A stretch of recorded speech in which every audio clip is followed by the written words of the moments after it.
Hello, and welcome to this presentation on the 10 most important success factors in business. Now, before I continue, let me give you a disclaimer. Obviously, these are not the only factors, and I'm sure other people will come up with a different list.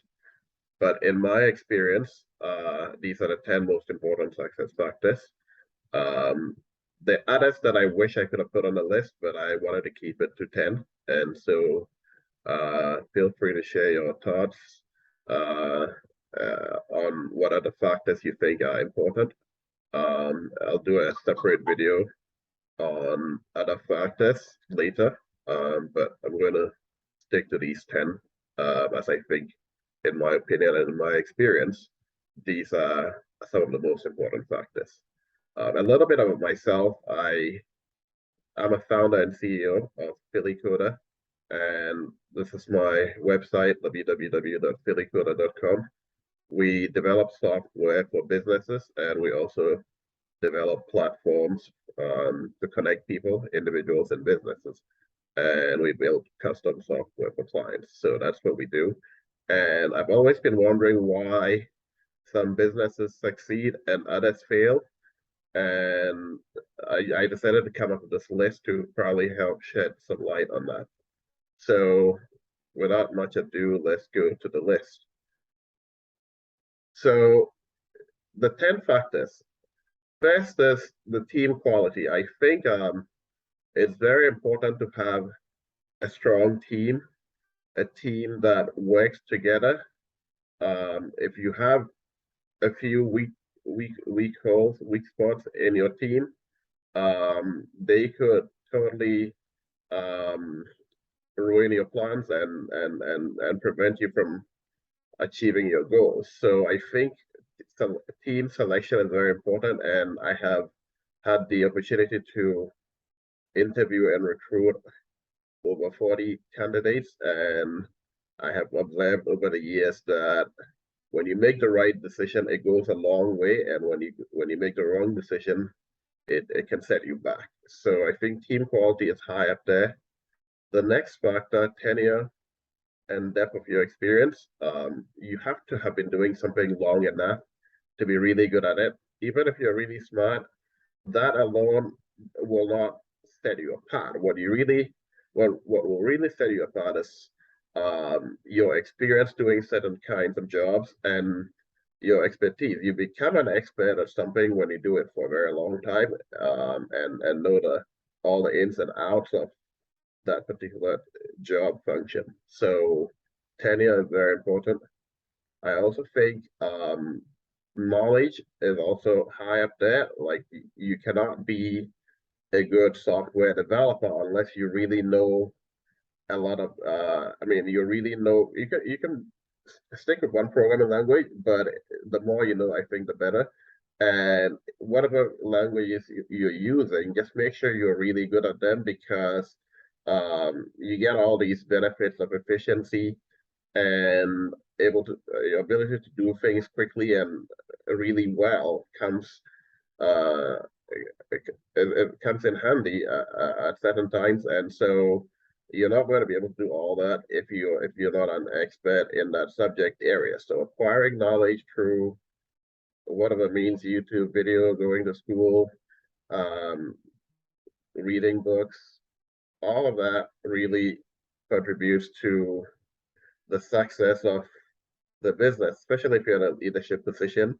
I'll give you an example. Like I've been when I first started, I was paying about $70 for SSL certificates, and I later on found out that actually I could buy SSL certificates for $10 from Komodo SSL store, and then recently I found out actually you can get it for free.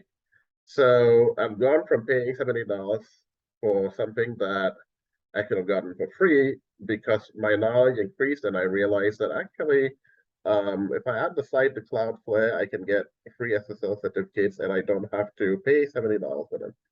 And so your knowledge can help you save on a lot of costs, and also help you execute better than your competitors. Four is the uniqueness of what you're offering. And I'll tell you something, like when I started, I was trying to go on all these platforms to find work.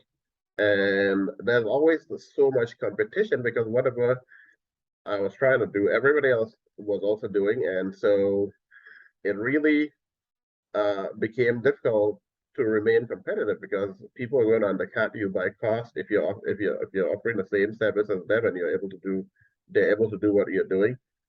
And so over time, I've moved from that model to actually creating products that uh, are unique to my company and that others are not offering because I think that's the way to go if you want a long-term strategy. You want to have something that um, offers some unique benefits that you can tout and people cannot undercut you by price just because they're also doing the same thing. Eventually people will catch up, and so you want to keep innovating and coming up with unique products to serve certain niches. So I think that's important. uh, Factor number 5, how well you market your product or service. Nobody's going to buy your product or service if you don't talk about it.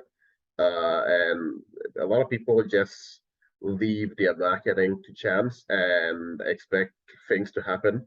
But you have to really put yourself out there, let people know that you're offering the service, even if you have to pay for ads on Facebook, Google, YouTube, whatnot.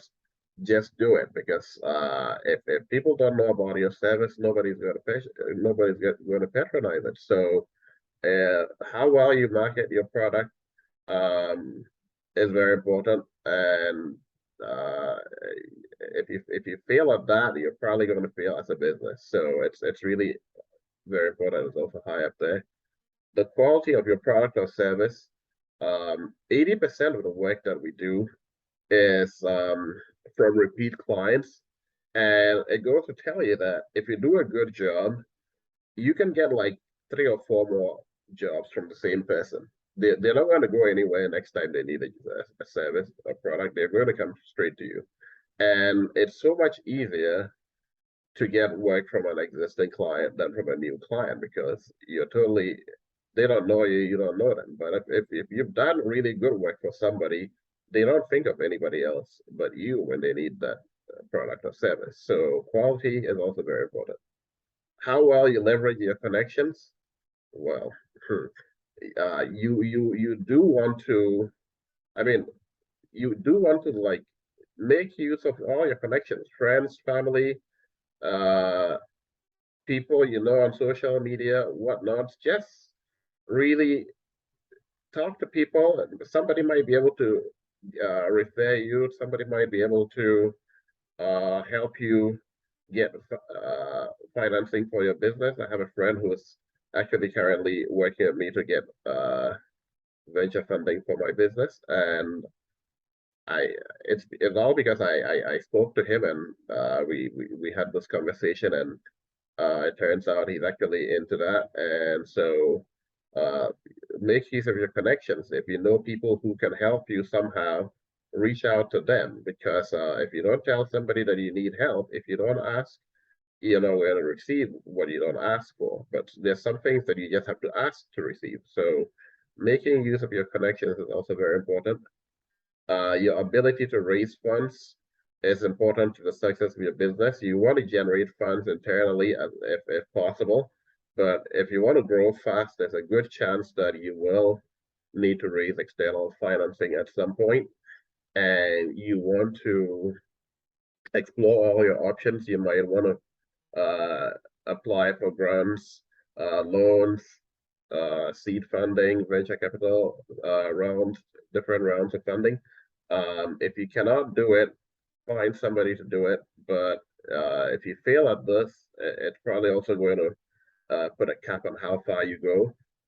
If you look at most of the top companies in the Fortune 500, they all had to raise funds at some point externally. So it's something that you're going to have to do. And if you leave it to chance or fail to do it, it's probably going to hurt you in the long run.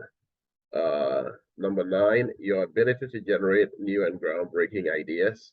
Obviously, you can come up with one idea, but eventually, give it 5 years, 10 years, everybody else is going to catch on to it. And if you don't come up with new ideas and keep innovating, you're going to lose that competitive advantage. And in fact, others might end up doing what you're doing better than you. So you always want to like have that mindset of coming out with new ideas all the time. Steve Jobs was very good at this, and Apple uh, was like at the top of their game when he was at the helm of affairs because he was always coming out with new products. Um, when you're able to innovate and come up with new products, you have this advantage, and you also have this pricing power to charge for those new ideas because nobody else is offering what you're offering. So I think that's also important. And last but not the least, your ability to adapt to the constantly changing environment. You have to keep an eye on your competitors. There are going to be competitors coming in and going out all the time, and the game is going to keep changing.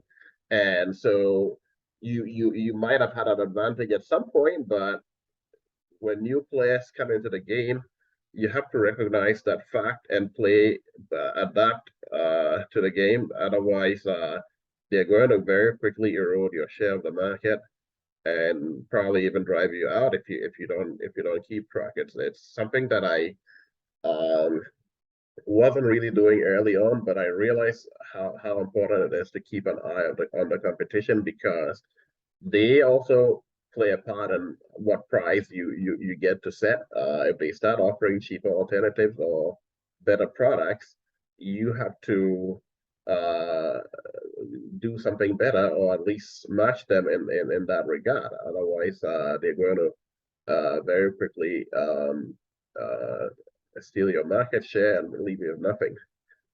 So if you like this presentation, subscribe and like this video. I'll be doing a deeper dive into each of these 10 success factors in subsequent videos. So subscribe and you'll receive notifications when I post the detailed discussions on each success factor. All right, thank you for watching. Talk to you soon.